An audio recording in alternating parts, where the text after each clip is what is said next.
anybody in your country who thinks that, oh, you can just see Harry, they're living in cloud cuckoo land.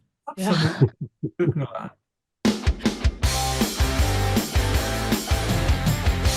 Hi, all. Welcome to Royally Unfiltered, the show that takes you behind palace gates like never before. This week, helping me tackle all the biggest headlines is former Sun's royal editor Charles Ray and former press secretary to the late Queen Elizabeth II and King Charles III, Dickie Arbiter. Former titles, but currently dominating this program. Currently, my favorite royal commentators. I feel like it's Flat- important to say. I Flattery think will get you everywhere. I know. Yeah, I I think you know. said that. I came prepared. This is a conversation that we've had a couple of times, but I do think that it's important as we're just a few weeks away. King Charles is preparing for a significant diplomatic moment as he and Queen Camilla plan a state visit to the United States at the end of April. It's scheduled for April 27th through the 30th, hosted by President Donald Trump, and it marks the first official U.S. state visit of King Charles's reign. The trip coincides with America's upcoming 250th anniversary celebrations and is meant to highlight the historic relationship between the United States and United Kingdom. The visit comes at a complicated moment diplomatically, with some British politicians questioning whether the trip is wise given tensions between Washington and London. Still, the monarchy is often used as a form of soft power, and the hope is that the king's presence can reinforce the long-standing alliance between the two countries. Dickie, I think it's fair for me to assume that you do think that it's important that this trip comes to fruition based on what we've discussed in the past. But, it is fair for some people to question the timing, considering how intense things have been in the United States, or at least coming from the White House as of late. I suppose any visit to President Trump is going to be controversial given the period that we're living in, the sort of conflict with Iran, with the help of Israel, so-called peace at the moment. That is it on, is it off, or whatever. And yes, it's going to be controversial among certain groups of politicians. But at the end of the day, the king is a head of state, but as a constitutional head of state, he has no political power. And he really does as his prime minister tells him to do. The prime minister wants him in America, um, a bit of soft diplomacy in the hope that relations improve. But with Donald Trump's other hat as a political head of state, it's not going to improve until there is a meeting of minds between Trump and Starmer. There's always going to be a meeting of minds between Trump and Charles, but it's political meeting of minds. It's going to take a long time to heal. Meanwhile, Charles is over there. Let's not forget why he's coming to your part of the world. It's your 250th anniversary of your independence when you booted out our King George III. If you hadn't done that, you could still be a monarchy. Charles could still be head of state in the United States, and he wouldn't be lumbered with Donald Trump. Just think of that. Oh, I think about it quite often. Charles, we expect there to be a beautiful state banquet, and the king is expected to address Congress. What do you think he might say? That is got to be kind of a tightrope to make sure that you have a compelling address, but you don't want to say anything too political that might get you in any trouble. No, and I think he will underline the fact that we are two countries who are supposed to have this special relationship. I don't think he's going to delve into the row that's happened between Trump and Starmer. And we have to remember there is one danger point, and that is Trump has already said that the king would support him in his war I forgot with about that. Iran. And I think it's another Trumpism that he's come up with. There is no way, as Dickie's just said, he's got no political power, so there is no way that the king, even if he did agree with Trump, which I doubt very much, but even if he did, would he say anything like that? The danger, of course, is what is being said behind the scenes between the two men when they get together, and more importantly, how that's interpreted by your president when he decides to address the world. That's what you've got to watch. What you've got to watch out for. But this is a celebration, as Diggy says. This is a celebration of when you booted us out of the country and everything else. And there'll be a reference to the fact that you have now a country that stands on your own. and we have got, despite all the rows that are happening, we have got a special relationship. It might be damaged at the moment, but this is the point of him being there. Hey guys, your skincare might be more toxic than your food. Can you believe it? Just like choosing healthy food, we need to be careful about what we put on our body. I've become hyper aware of every product I use, reading labels, researching ingredients, realizing just how many toxic chemicals we let into our daily routine. Check the label on your moisturizer. It reads like a lab report. Swap your toxic moisturizer for Cow Guy's Tallow Balm. This is a natural hydrating balm with ingredients you can actually pronounce. It's safe and more effective than conventional alcohol or water based lotions, and your skin will be glowing. Tallow Balm was used for generations before Big Pharma ruined skincare. Use it as a lotion on your hands, arms, legs, face, and lips. Use it for eczema, psoriasis, dry, or normal skin as an everyday moisturizer. Plus, it's American made and rancher owned in the great state of Texas. I'm from Texas. It's the best tallow balm you can find. Search up cowguys.com to get your tallow balm and get a mini tallow balm for free. No special code needed. That's 3 to 4 months of moisturizer for just $34. Search cowguys.com to grab free tallow balm with your order. Dickie, I am not trying to test your patience so early in the program, but I've had to fight this battle, and I know you're on my side here. It would be totally inappropriate, agree with me or disagree with me. It would be totally inappropriate for King Charles to try to see Harry in any way, shape, or form during this visit. I think you agree with me here, but I've been having to fight this. People saying Charles doesn't want to see Harry. It would be totally inappropriate for Charles to see Harry. He's here he's working. This is an official job. And I believe that it would distract from the ultimate objective, and it would totally destroy any potential positive headlines for the country if he were to spend some time with Prince Harry. What is your response when you're asked about that potential reunion in the United States? Well, your people, your side of the pond, have got to become real. This is a state visit between two heads of state, two meetings of minds. It's not a private visit.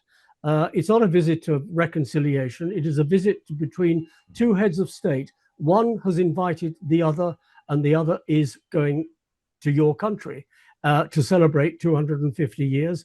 If, as and when Harry wants to eat a little bit of humble pie and say that, yeah, I'm trustworthy, then hop on a plane and go to England and come to England and see your father then. I doubt whether anything like that is going to happen anytime soon. But people have got to realize what this visit is all about. It's not a private visit. It's not about reconciliation. If there is any reconciliation, it's between the United Kingdom and the United States. But it won't be on a political basis. It will be on a friendship basis. And that's what this visit is all about. Charles, I almost think that if the king were to see Harry, it would be giving Harry credibility because of how important this visit is. And that is one of the other options I would say goes under the like cons list, like pros and cons of any sort of meeting. Dickie's saying absolutely not. He's here on official business. But I would suggest too that if he were to give Harry the time of day, it would give Harry credibility considering how serious the circumstances are that are bringing the king to the country. I agree with every word that Dickie's just said. There is just no way on earth that the king is going to entertain Harry in any shape or form. This is a very tightly controlled state visit. It's 3 days, I think it is. When is he going to do it? You know, I mean, it would be impossible. It certainly wouldn't be the king flying off to Los Angeles to see No. Harry. Would Harry then fly, you know, halfway across America again, you know, to see his father? There's too much gone under the bridge, and I don't even think that the king and his advisors were even thinking of talking about Harry in any shape or form. It's just not going to happen. And anybody who thinks that oh, we can sneak in a little quick 5 minutes, no, these things don't work like that. They are finely tuned, finely timed. It'll be in. He'll see Trump. He'll address Congress. He'll go to the celebrations, and that's it. Nothing else. And I Charlie is imagine, absolutely right there, Kinsey. yeah. This is a very tight visit. It's a very tight schedule. Every minute is planned, and there is no time, nor should there be, for private reconciliation. This is a government visit, albeit by the head of state of the United Kingdom, but it's funded by the government. And there's no time for family squabbles to be reconciled. This is a very tight visit. Charlie's absolutely right. Every minute is accounted for. And by the time the visit is over, the king is ready to go to his next port of call, Bahamas. Yeah, it does feel like it would attract a lot of negative attention and embarrassment. Yeah, here's my wayward son coming to see me in Washington. And I imagine, too, you talk about that tight schedule. They've got to be considering the king's health, and they want to ensure that there's no additional stress. They want to ensure that everything runs smoothly because, Dickie always says this in such a peaceful way, but he says the king is living with cancer. The king is living with a cancer, and we don't know what that is, but I would hope and I imagine that his team is doing everything in their power to ensure that that's considered when they're making out this very busy schedule. I think any downtime that the king will have, it will be in consideration of the fact that he's still battling the cancer and will need to rest for a specific time each day. And that rest means he doesn't have any outside influences that could cause him extra stress, as you've just said. So, anybody in your country who thinks that, oh, you can just see Harry, they're living in cloud cuckoo land. Absolutely cuckoo land. Oh, what a nice delusional place to be. All right, let's talk about Prince Edward, who I don't think gets enough credit. Prince Edward and Sophie reportedly paid a quiet Easter weekend visit to Andrew Mountbatten-Windsor at his Sandringham estate. This was not a social call. It was essentially a brotherly welfare check with family concerned about Andrew's mental state as he sits in exile. I have seen some criticism about this online, and I've taken issue with it. Prince Edward has shown empathy for the victims of Jeffrey Epstein publicly. He's one of the few royal family members that has spoken out about it. And I do think that matters. Andrew is still his brother. And I don't think a private welfare check rewrites history. It just shows that even deeply flawed people have family members. Dickie, do you have a response to that, or is this kind of a silly headline? Should we be talking about a brother privately checking on his brother? No, quite frankly, I think we should be ignoring it. You're absolutely right. This is a brother to brother meeting. Yes, of course, Edward is concerned. The whole family are concerned for Andrew Mountbatten-Windsor's welfare. He's got himself into this, and he can eventually get himself out of it, if indeed that he is proven to be innocent. But it is a brotherly meeting. It is a family meeting, and you wouldn't expect anything else. After all, Edward was only 300 yards away from Wood Farm in Garden Cottage. So it's expected. I mean, come on, people, get real. You get the social media warriors. They really are sort of digging themselves deeper into the cesspit of social media. And quite frankly, they've got to get themselves a life. Go out and get a job, do something useful, do something for charity, instead of picking up the bones of the royal family and criticizing anything that you can get your hands on. Charles, from a media perspective, are these the headlines we should anticipate for the next few months, potentially years, as they continue to investigate Andrew Mountbatten-Windsor? The investigation itself, it's my understanding, is going to take a significant amount of time. So are there people in the bushes waiting to report every time Andrew has a guest? And is it going to continue to be newsworthy until, the investigators make a decision as to whether or not they can pursue anything official? That part of the, anytime he has a guest, don't forget there was no picture of Edward actually meeting his brother. The headlines are going to get worse because there is supposed to be a lot more coming out of the Epstein files and everything else. And I just like to say is it's a great pity that, and rightly so, that the royal family are showing empathy, for the errant ex-royal, which is a lot more empathy than he has been showing himself for the victims of Epstein and so forth. So in a way, I think he deserves everything he gets. However, I do understand that families, are concerned about him, about his physical and mental health. It's interesting that Edward was the one who went round, as Dickie said, he was staying there, in any case, to see his brother. So far as we're aware, you're not going to get the king going round to borrow a cup of sugar. You're certainly not going to get William going round to say, how you doing, chummy? You might get Anne round because she has, spoken to him in the past and everything else. But the problem is the headlines are going to come back again, and he's going to be back up there in those headlines, and it's going to cause even more grief.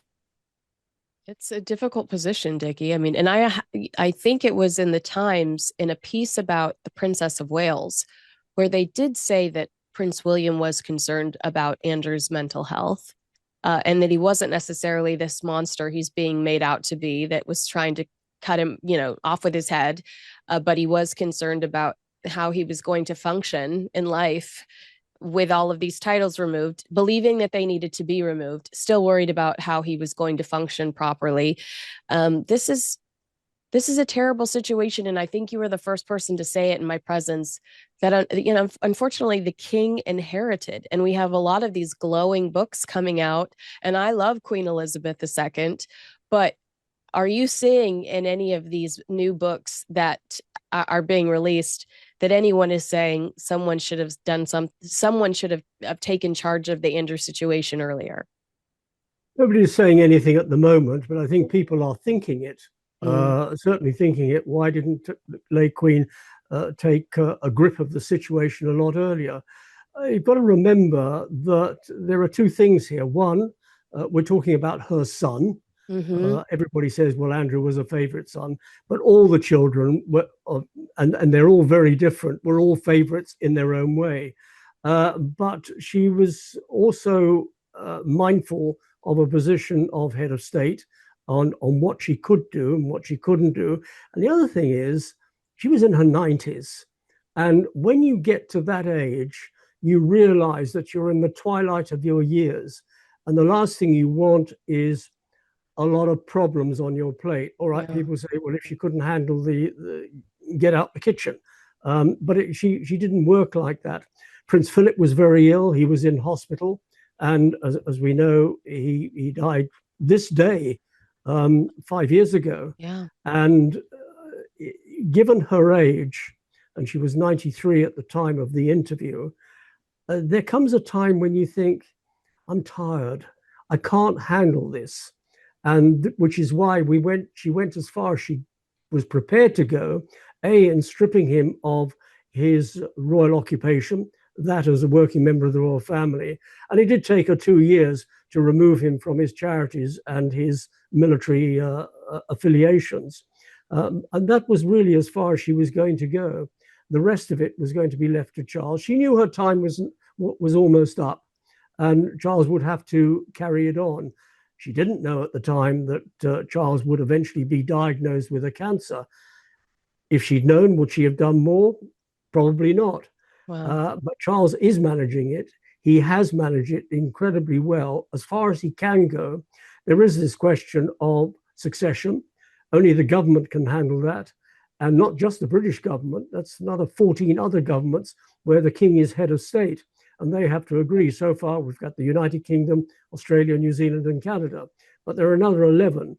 And if no agreement or no nod from them comes between now and the autumn, or what you call fall, it will be probably brought up at the Commonwealth Heads of Government meeting in the Caribbean, where they are all assembled, all the heads of government are assembled, where a decision might well be taken. How interesting, Dickie. Thanks for the heads up there. That's something I will certainly be watching for. Charles, did you have a response to that, or do you want to move on to the next topic? Because I know in all of your emails to me, you typically say, I can't wait to talk about Prince Harry. I mean, the only thing I'd like to say is this is another point that Andrew needs to be ashamed of, the trials and tribulations that he put his mother through, as Dickie said, in the twilight of her life. I mean, he caused her a great deal of hurt and wounding with everything that was going on. That's it, you know. And you know, everybody keeps on saying, you know, Andrew denies all the allegations. Well, that's fine. You can deny all you want, Andrew, matey. But unfortunately, there is no smoke without fire. And you know, there is something there that's not quite right. And until you answer it, and the only way you can answer it is through the meetings at Congress or speaking to the Metropolitan Police about what went on. I know they're not having an active investigation, but if he's really determined to clear his name in all this, he needs to speak to the authorities, whether it's here or in the States. I mean, Dickie, Charles makes a good point that if Andrew was concerned about negatively affecting his mother or his family, he could have just disappeared. He could have run off and moved somewhere else and stayed under the radar. But there he was, front and center at multiple funerals. And I mean, it's hard to criticize somebody for attending a family funeral. But certainly, I mean, I remember Prince William canceling on his godfather, and I believe that it's the same one where Fergie and Andrew are, you know, leading the pack that day when Prince William, unfortunately, we later found out that's the day he found out that the Princess of Wales had cancer as well, and that's why he canceled. But it does feel like Andrew thought he was invincible, Dickie, and was going to get away with this, because otherwise, why wouldn't you run off and hide and stick your head under the sand? All his life, Andrew has lived with arrogance. He is arrogant, he's bumptious, he's rude, he's, you name it, he's it. And he believed that he could get away with it. If he was innocent, as Charlie rightly says, if he was innocent, that he would call the Metropolitan Police, who are not investigating, they're investigating Peter Mandelson. But he could call them and say, I want to talk to you. He could call Washington and speak to the FBI. I want to talk to you. If he was convinced he was innocent, all very well saying, I have done nothing wrong, prove it. Yeah. And until you do prove it, you're guilty. Well, until you prove it, you've put your family in a very uncomfortable position where you know, Easter Sunday was such a beautiful opportunity to see the Wales family, you know, united with King Charles and Queen Camilla. And instead of us discussing how wonderful that visual was or the message that they heard inside St. George's Chapel, we're talking about the absence of Andrew, Beatrice, and Eugenie. It's going to be a constant distraction, unfortunately. It is going to be a constant distraction until such time that the man gets off his backside and puts his hand up and said, I want to talk, that it is going to continue like this, unfortunately. Wow. Wow. And in America, the FBI who want to speak to him, they would be more than happy to jump on a plane and head off to Marsh Farm and sit down with him, tape recorder in hand, and say, right, exactly what happened. What did you see at the various times that you spent with Epstein? I mean, I'm not going to go through the whole thing again, because everything there's a question mark over. You probably want to take a lie. They're probably wanting to take a lie detection test as well, which I doubt he'd pass. I would hate to see those tapes. I would hate to see those tapes. You know, I spend a lot of time online researching, reading, podcasting, and that's exactly why I started using ExpressVPN. For anyone who spends a lot of time online, privacy and security are increasingly important. That's where ExpressVPN comes in. Internet providers can track browsing activity and sometimes sell that data, and using public Wi-Fi can leave personal information exposed.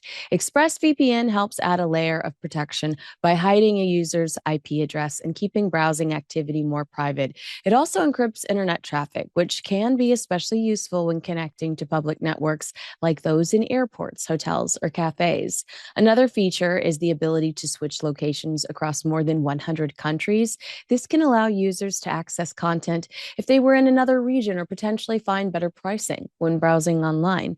ExpressVPN is designed to deliver fast speed, simple setup, and the ability to use the service across multiple devices at the same time. The service also includes additional tools such as a password manager and identity protection features, along with 24/7 customer support. Plans start at just $3.49 per month. That's a steal. Find out how you can get up to 4 extra months by scanning the QR code on the screen, clicking the link in the description box below, or by going to expressvpn.com/Kinsey. expressvpn.com/Kinsey. All right, let's pivot here. Prince Harry is scheduled to speak about workplace mental health at Melbourne's InterEdge Summit on April 16th, but organizers appear to be struggling to fill seats. In a last-minute push, the event has dramatically slashed ticket prices. Originally, passes for the two-day summit were priced at nearly $2,400, with another tier at $2,000. Those prices have now been reduced significantly, with new tickets available for as low as $500 and an additional mid-tier option priced at $1,000. His bio on the website I thought was interesting. It says he's dedicated his life to service and uplifting communities, and it highlights his philanthropy throughout the world and his focus on collective mental health. Dickie, this is a guy that quit his job, like the job he was born for. This is also a guy that goes through employees like I go through White Sox. Is he really an authority on mental health in the workplace? Harry is not really an authority on anything. The only thing he's uplifted is a helicopter, and he's very good at that. Yeah. Everybody in the army thought he was a great guy. He was Top Gun after his course in the United States on the Apache helicopter, and you got to give him credit for that. But is he a legend in aviation, Dickie? Were you okay with him receiving the Legend in Aviation award? No, he's not a legend in aviation. He was in the army. He did his duty, and he left the army after 10 years. But Harry is floundering. He's looking for a job. He's not trained for anything other than either holding a rifle in his hand and killing people or flying a helicopter. And he's boasted about both. So Harry really has got to get real. And his problem is he's not qualified to do anything other than what he did in the army. And to suffer mental health illness yourself, which he has admitted, post-traumatic stress disorder, doesn't qualify you to talk about mental health. Yeah. And Harry, if you look at his reports from all his schools, Wetherby in London, Ludgrove in Workingham in Berkshire, and Eton near Windsor, every one of them highlighted the fact he was not academic. Now, you don't have to be academic to get on your 2 feet to address an assembly, but you've got to be fairly clever and you've got to be articulate. And I don't think Harry is any of those.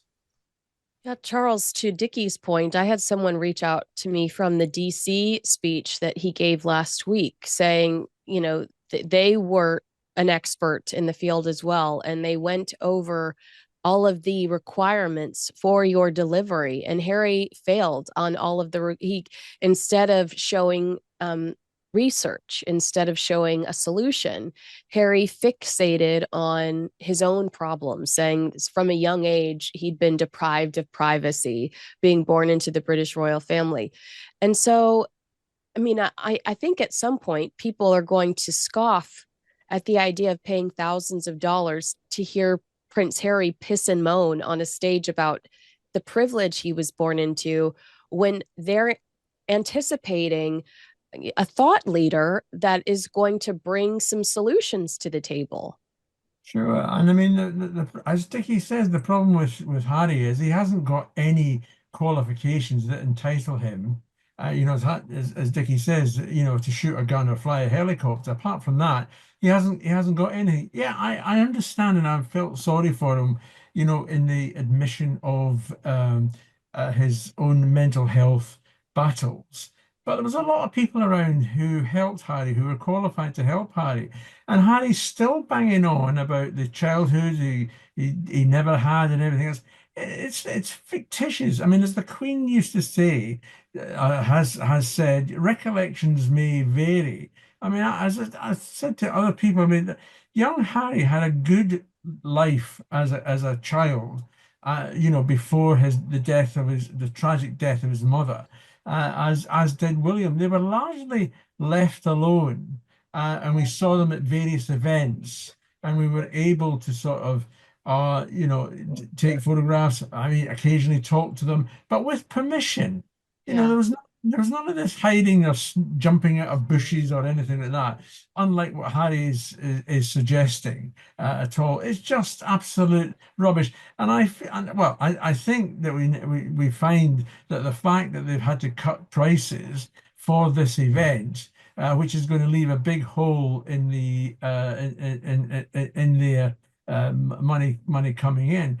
Some of this money, I think it's the $500 that it's been cut down to, is for an internet thing, a virtual thing. The rest of it is if you go actually sit in the room. That's where it costs a lot more money. And I actually have heard as well that the ticket sales for this ludicrous event that Meghan's holding in Australia, this special 300 people for a fireside chat, even that in itself, which is 1,400 or 1,700 pounds, something like $3,000 a head, is also being, cut price. So all the money they were expecting to make is going to fall apart. And one last thing I'd like to say as well. You see, the only reason these two are going to make this sort of money is because they are both members, albeit outside members, of the royal family. If this was just Harry Windsor, and Meghan Windsor, who gives a monkey's what they think about anything? Right. No, If this was Meghan Markle post Suits, no Harry, no one would be paying to see her in Australia. No one would care. They wouldn't even know who she was. and I mean, I've been looking at a few comments that have been coming out of Australia. There's not that many comments looking forward to this visit, this pseudo royal visit that Harry and Meghan are going to make. It's very much like the UK. I don't know what it's like in the States at the moment, but very much like in the UK, where they don't want to see them again. They really don't want them. Dickie? Yeah, interesting what Charlie is saying there. People really don't want to see. I can only quote my daughter Victoria. She was on one of the Australian network breakfast shows a couple of weeks ago, and the host said, well, $200 Australian dollars, would you go? And her reply was, if I had 2,000 Australian dollars, I'd go to Greece. Yeah, that does sound like a nice vacation with Victoria. Well, let's talk about Australia a little bit too. And I had to do this story because I'm guilty of seeing this and assuming it was true. And I sent it to my boy, Dickie. I was punked on April 1st. Sussex can't break silence after TV hosts April Fool's prank about Meghan Markle. So, taking to Instagram on April 1st, Larry Emder, who's the host of The Morning Show, said ahead of her Australian tour, the Duchess of Sussex has agreed to one single interview. It is with us. Not gonna lie, the list of don't ask questions is long, but we still can't wait. He added, I've deliberately turned off the comment section as I'm not interested in those nasty threads that can sometimes follow Meghan. See you after 9 on our biggest morning show ever. After the post garnered significant attention, GB News contacted Meghan's spokesperson, who confirmed it was part of an April Fool's joke and that Meghan had no plans to appear on the morning show anytime soon. Larry then posted, I posted it on April 1st, then it was sent around the world and landed in various feeds days later, so it somehow lost its April Fool's sting, which I think is bloody hysterical. That constitutes a hugely successful April Fool's gag in my book. Anyway, if you're angry, then just unfollow me because I don't do angry.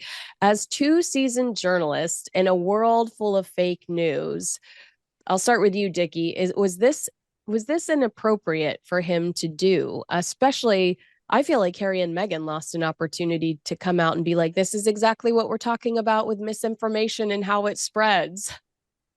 Look, April Fool, you've got to take April Fools for what it is. It is fooling people. It's a bit like the Daily Mail here in the UK. They published a very large photograph of Masons carving Trump's head on Mount Rushmore. Oh my gosh. It was brilliant, absolutely brilliant. And I'm sure but here's the thing about those two stories. I believe both of them. Trump's audacity, and then I saw some articles that said Meghan hasn't done any daytime TV. She did the Drew Barrymore show. Harry's done multiple late night shows. James Corden, he did Jimmy Fallon, he did Stephen Colbert. So I don't think it's out of the realm that they would do a morning show. Meghan's done morning shows pre-Harry here in the United States. She did the Today Show with Matt Lauer. So what's similar to both of those jokes is that we can see Trump saying, add my head up there. And we can also see Meghan looking for attention in Australia and doing an interview and saying, you can't ask these questions. Yeah, except doing an interview on breakfast television, they wouldn't be announcing it so far ahead. They would be announcing it closer to the time.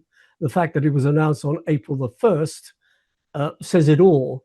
And there was another April Fool of a giant statue, a bit like the North Korean leader, somewhere in Florida. Oh gosh! In gold, and renaming airport in Florida Trump Airport. So the April Fools were rife here in the UK, and I think that Channel 7 April Fool was brilliant, and people fell for it. Didn't you? I don't know. No, because I fell for it. So I sent it to you like, oh my God, what is she gonna say on the morning show? I don't know. I just feel like Charles, if Meghan were as PR savvy as she says she is, or certainly thinks she is, I think she should show up on the morning show in Australia and make a joke out of it.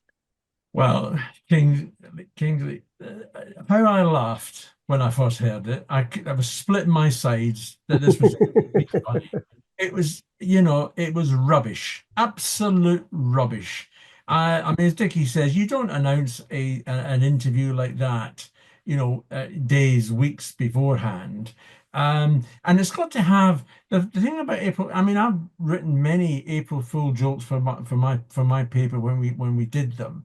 They've got to have that little bit of possibly truth in it, so it gets people think, oh my. I mean, the classic one was the Trump one at Mount Rushmore, and if you looked at it and you remember that there are certain aides of Trump actually want him to have his face carved at Mount Rushmore, it is then slightly believable. It's funny, right? But this isn't funny. I mean, I don't know why this guy even bothered with this. I mean, it's nothing to do with whether Meghan's media savvy or not. It's just it's not even worth the paper it was printed on, to be perfectly honest. I found it awful. I just found the whole thing awful, as opposed to some of the other ones that we've seen. They haven't got, this guy hasn't got a clue about the type of audience that would appreciate a good April the 1st joke. And if you've got to explain the joke, it's funny.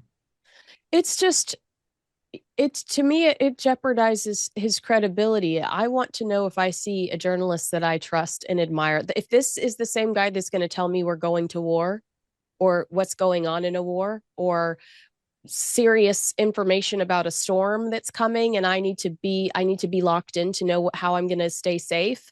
That's I also true. don't trust, I don't want that person playing jokes on me on social media, because now I don't know when I can listen to him, and when do I have to look at the calendar and go, okay, it's April 2nd. He must be serious now. But you'll always know it's a joke because they'll use the phrase April Fool and they'll rework the letters to come up with some name. And that's when you will know that it is complete rubbish. Oh, Dickie, have you ever heard that hack before? That sounds Yeah, like I have actually. And you know, going back to you know, you want to know that somebody is credible, and what Larry Ender has done is blown his credibility. Because if he's standing there on camera talking about a storm coming in with the April Fool, you think, well, if it's around about April the 1st or March the 31st, is this really happening? Right. Dickie, I'm wondering if his bosses were warned that he was going to do that, because if his bosses were not warned that he was going to do that, that might have been a difficult conversation later in the week. It might have been, but I think he's still on air, so he's got away with it. He probably did. What would be clever, what would be really clever, is if when she's in Australia, Meghan actually does a chat with someone on a talk show, and this guy's going to look very, very stupid then. So you're saying Meghan not go on that show, but go on another show? Well, if they're clever about it, they would actually do you know, a sit down with someone. All right, the questions are going to be silly. Sorry? For morning, they would have to be silly and light. They couldn't ask anything serious. Well, I mean, you could still do a good chat, but the questions will be there'll be certain questions that can't be asked. You know, it's going to happen, and she's Who's the royal family racist? Meghan's like, I'm gone. Meghan leaves. That one. If Meghan's publicity people were clever, they would have already approached the two other channels, either Channel 10 or Channel 9, and say, can we talk? Yeah. Yep. That would be the way to go. Turn it into an opportunity for herself instead of just being the butt of a joke. Exactly. Yeah. All right. Well, Charles Ray, Dickie Arbiter, what a pleasant exchange we've had today. Some tough topics, some light topics. I felt like we had a lot of fun. Agree with us, disagree with us, let us know in the comments below. Make sure you like, subscribe, and share this video with a friend. And I hope I get to see you two gentlemen again very soon. All the best. Thank you, Kinsey. Thank you.